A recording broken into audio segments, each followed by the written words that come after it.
Okay, for a very special Halloween edition of Tipsy Poetry Readings, I'm wearing my Inara dress, Peggy Carter lipstick, got a Captain America cup over there, so I think all my heroes are covered, especially since I am about to recite Anne Shirley's favorite, The Highwayman, by Alfred Noyes. The wind was a torrent of darkness among the gusty trees. The moon was a ghostly galleon tossed upon cloudy seas. The road was a ribbon of moonlight over the purple moor, when a highwayman came riding, riding. A highwayman came riding up to the old inn door. He'd a French cocked hat at his forehead, a bunch of lace at his chin, a coat of the claret velvet, and breeches of brown doeskin. They fitted with never a wrinkle. His boots were up to the thigh. He rode with a jeweled twinkle, his pistol butts a twinkle, his rapier hilt a twinkle under the jeweled sky. Over the cobbles he clattered, excuse me, and clanged in the dark inn yard. He tapped with his whip on the shutters, but all was locked and barred. He whistled a tune to the window, and who should be waiting there but the landlord's black-eyed daughter, Bess, the landlord's daughter, plaiting a dark red love knot into her long black hair. And dark in the dark old inn yard, a stable wicket creaked, where Tim the ostler listened. His face was white and peaked.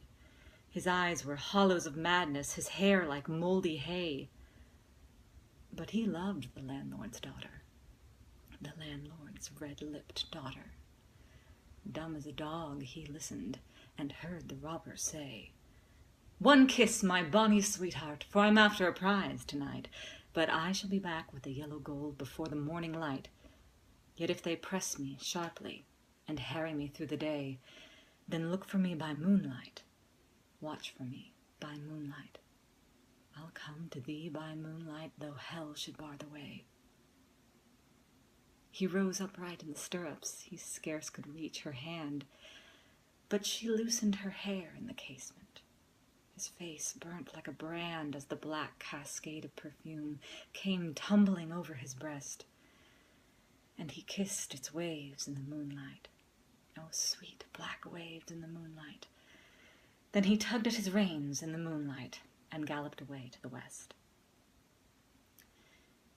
He did not come at dawning, and he did not come at noon, but out of the tawny sunset, before the rise of moon, when the road was a gypsy's ribbon looping the purple moor, a redcoat troop came marching. King George's men came marching up to the old inn door. They said no word to the landlord. They drank his ale instead, but they gagged his daughter and bound her to the foot of her narrow bed. Two of them knelt at her casement with muskets at their sides. There was death at every window, and hell at one dark window, for Bess could see through her casement the road that he would ride. They had tied her up to attention with many a sniggering jest. They had bound a musket beside her with the muzzle beneath her breast. Now keep good watch. And they kissed her, and she heard the doomed man say, "Look for me by moonlight, watch for me by moonlight. I'll come to thee by moonlight, though hell should bar the way." She twisted her hands behind her, but all the knots held good. She writhed her hands till her fingers were wet with sweat or blood. They stretched and strained in the darkness, and the hours crawled by like years, till now, on the stroke of midnight, cold on the stroke of midnight, the tip of one finger touched it. The trigger, at least, was hers. The tip of one finger touched it. She strove no more for the rest. Up she stood, up to attention, with the muzzle beneath her breast. She would not risk their hearing. She would not strive again, for the road lay bare in the moonlight, blank and bare in the moonlight, and the blood of her veins in the moonlight throbbed to her love's refrain. Plot, plot, had they heard it? The horse hoofs ringing clear. Plot, plot, in the distance. Were they deaf that they did not hear? Down the ribbon of moonlight and over the brow of the hill, the highwaymen came riding. The redcoats looked to their priming, and she stood up straight and still. Plot, in the frosty silence. Plot, in the echoing night. Nearer he came and nearer. His face was like a light. Her eyes grew wide for a moment, and she drew one last deep breath. Then her finger moved in the moonlight. Her musket shattered the moonlight, shattered her breast in the moonlight, and warned him with her death. He turned, he spurred to the west. He did not know who stood, bowed with her head o'er the musket, drenched in her own red blood.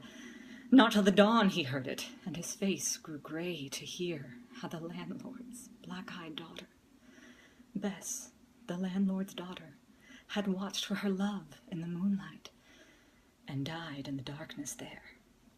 Back he spurred like a madman, shouting a curse to the sky, with the white road streaking behind him and his rapier brandished high. Blood-red were his spurs in the golden noon, wine-red was his velvet coat. When they shot him down on the highway, down like a dog on the highway, and he lay in his blood on the highway with a bunch of lace at his throat.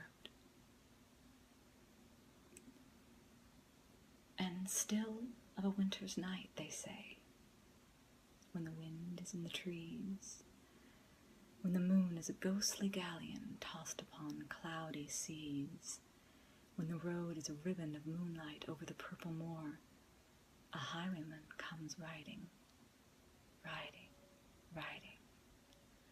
A highwayman comes riding up to the old inn door. Over the cobbles he clatters and clangs in the dark inn yard.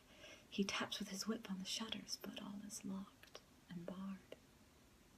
He whistles a tune to the window, and who should be waiting there but the landlord's black-eyed daughter, Bess, the landlord's daughter, plaiting a dark red love knot into her long black